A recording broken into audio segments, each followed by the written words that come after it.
Yes! Welcome back! Good afternoon mga kabunso. This video is papunta tayo sa kusina dahil tayo ay nagluluto ng laham. Kaya mga kabunso, samahan niyo na ako in 3, 2, 1. So papunta tayo sa kusina mga kabunso dahil nagluluto ako ng laham and then nandoon yung kasama natin, nag-coffee siya. Kaya mga kabunso, let's go! So nandito pa ako sa loob mga kabunso, dito pa ako sa loob and then papunta ako sa kusina. Ayan. So papunta tayo ng kusina mga kabunso dahil nandito yung niluluto kong laham. So, yan. Hi! Yan ang bago kong kusinira mga kabunso. Yan ang assistant ko. Yan dahil gustong-gusto niyang kumain ng kalabaw dito. Yan, kumakain. O, tingnan natin yung kalabaw natin. Anong forma? Kalabaw? Wala yun. O, ano yan? Yan ang laham mga Premium yun mo nga. O, alas 12:15. Yan ang mga kabunso. Yan. Yan o, ang laham sa mga kabunso. So, yan o. With love yan. With love. Oh, wow. Wow, sarap-sarap. Kasi ang gusto kasi ng aking itay is white rice. So, hindi dapat natin lagyan siya ng maraming ingrediente. Dahil ayaw ng aking itay. So, ang nilagay ko dyan yung pamintaan, lemon aswad, and meron pang ilalagay ko maya-maya. Hindi pa agad-agad ilagay kasi ayaw ng aking itay na lagyan agad. Secret recipe yun. Kaya hindi pwede lagyan agad. Yan. Oh, yan. Secret recipe. Oh, Siya lang nakakaalam. Siya lang ang nakakaalam kasi siya ang bago daw kusinera ngayon. Siya ang assistant. Oh, diba? Siya lalit. Siya lalit. Dito ka muna magpan. Then, yung coffee ko, mga kabanso, nandito yung coffee ko nakalagay. And then, dito, harky-harky muna tayo sa ating kalabaw dahil marami pa siyang tubig, mga kabunso. Ay, hindi yan tubig, mga kabunso. Hindi, ano yan siya, oil na yan siya. So, kailangan yan siya natin bago lagyan is wala na yung oil niya para maging all-serve at masarap yung luto natin mga kabunso. Ayan. O, diba? Yan. O, siya na mag-hearty-hearty daw. O. Kasi mamaya daw mga kabunso is sarap ang sarap kung kain niya mga kabunso. Kaya hindi ito pumayat. Ay, pumayat na ako. 62 na lang. Hindi talaga bumaba. Hindi pa. Kaya nga, paano bumaba yan? Kaya ng kain. Oh. Sige man ang lamon, oy. Ngayon na naman mga kabonso ha, nagluluto ako ng laham. Yan ang paborito niya. Paborito kasi niya yan mga kabonso, yung laham. Kaya yan, sarap na sarap yan. Oh, tingnan mo yung puti-puti pa oh. Tingnan mo yung alasan niya oh. Parang masarap na siya, tingnan mo. Kasi nagano na siya eh.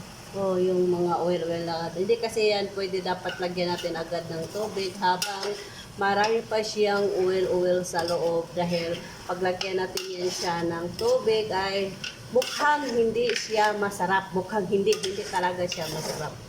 Yan. So, hintay mo na mga kabunso kasi pupunin ko yung ilalagay ko dyan. Yan. So, nandyan tayo ay kukuha tayo dito sa ref ng ilalagay natin. So, ito yung ilagay ko mga kabunso. Hindi ko alam kung anong pangalan nito sa Arabic ito. So, ito siya. Lagyan ko siya dito habang Ay, oo, yung pagkain ng kalapati. pagkain ng kalapati, pagkain din ng tao. Diba yun? So, ito yung ilalagay ko bago mawala yung tubig. So, hindi ko alam kung anong pangalan dito sa Arabic. Ganito, isang ganito ang ilalagay mga pabon sa isang ganito. So, ilagay natin yan siya paikot-ikot, then harky-harky. Pagkain ng kalapati, inalos pagkain ng Arabo. kanin. Kayo lang bang kumakain, hindi ako. Ito siya, marami ito siya.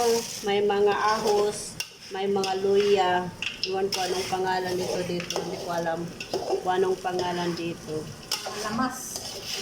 Then, siyempre, meron to siyang lemon aswad. Kunti, wala ng kunti. Wala na. Dasan na ito.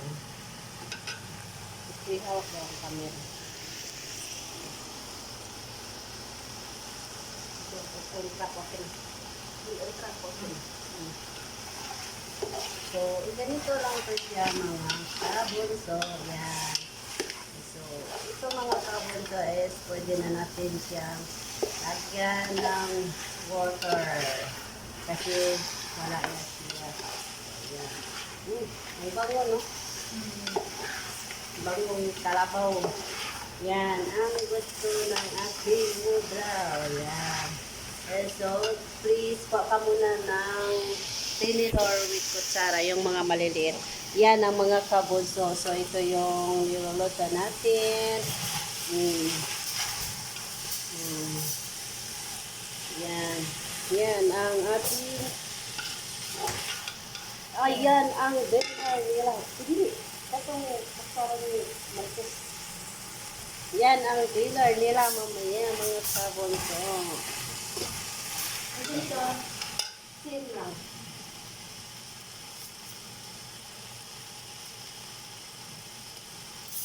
So, para madali daw, kuno, sabi nila mga kabunso, para dali daw maglambot ang laham is lalagyan natin ng kutsara atin ito. So, ito, lagyan natin. Yan kasi ang sinasabi nila.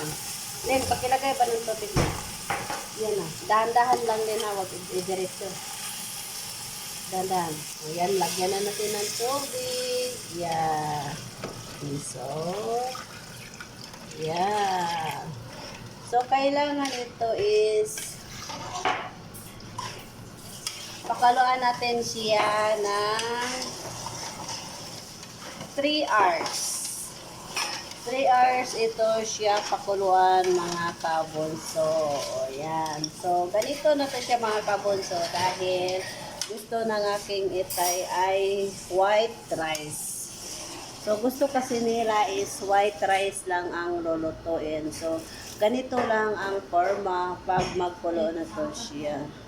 Yan lang siya mga kabunso dahil hindi daw niya gusto yung may kulay pang iba. Kaya ito lang ang gusto niyang kulay. So, ganito is white rice lang ito siya mga kabunso. Ayan. So, white rice.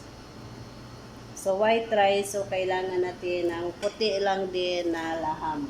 Huwag natin lagyan ng tomat kasi ayaw kasi niya ng lagyan ng tomat. So, ngayon mga kabunso ay takpan muna natin ang ating laham and then tayo ay mag-coffee. Mag-coffee muna tayo mga kabunso. Kaya mga kabunso, let's go. It's coffee time muna tayo din. Mamaya-maya is babalikan natin tong laham natin niya. Kaya takpan na natin mga kabunso. And then ito is ilagay natin ulit sa freezer. Kasi dapat to sa freezer, hindi pwede sa ref lang. Kasi ayaw nila. So, dito yan. Nakalagay na yan sa freezer. And then, wala nang laman ang ref namin. So, ito mga kabunso is, kagabi gumawa ako ng malabia. So, ito kasi ang request ni Modra na gumawa ako ng malabia dahil hindi ko alam, parang naglilihi yata galit na hindi pa ako gumagawa nito. So, itong malabia ang kakainin ko mamaya, mga kabunso. And then, ito lang yung mga palaman namin. Yan, wala kasi masyadong laman ang ref namin ngayon dahil hindi pa sila bumili. O, yan. So, ito lang, ganito lang. Yung mga tahina, yan, ang tahina. So, yan lang ang laman ng aming ref ngayon. Walang laman ng aming ref ngayon dahil hindi pa sila nagbili. And then, syempre, yung itlog, maliit na lang. And then, papunta tayo dito sa kabilang rep. Dito is wala na talagang laman. Yan. Wala na talaga siyang laman as in. Dahil hindi sila nagbili. So, yan na lang ang mga basal ang naiwan. Oh. And then, dito mga kabunso, may pool pa ako dito. So, ito mamaya magluto ako mamaya ng shorba. So, mamayang mga 1 o'clock is gagawa ako ng shorba dahil request na naman ni Mudra na magpagawa ng shorba mga kabunso. Dapat kasi magluto tayo ng shorba. And then, yung niluto ko kagabi na bijinjan, yung talong mga kabunso, yung talong, ito ang niluto ko kagabi na nilagyan ng tinapay. So, ngayon, ito yung kakainin natin mga kabunso. Kasi masarap kasi ito siya mga kabunso. Kaya yan ang kakainin natin ngayon. So, kukuha ko na tayo ng tinapay. So, ito yung tinapay ko mga kabunso. It's eating time! So mga kabunso, samahan niyo ako, nakakain tayo mga kabunso. Kakain tayo. Tayo ay kakain na. O yan. So maghugas muna tayo ng kamay dahil may amoy yung kamay kong kalabaw. May amoy kalabaw yung kamay ko.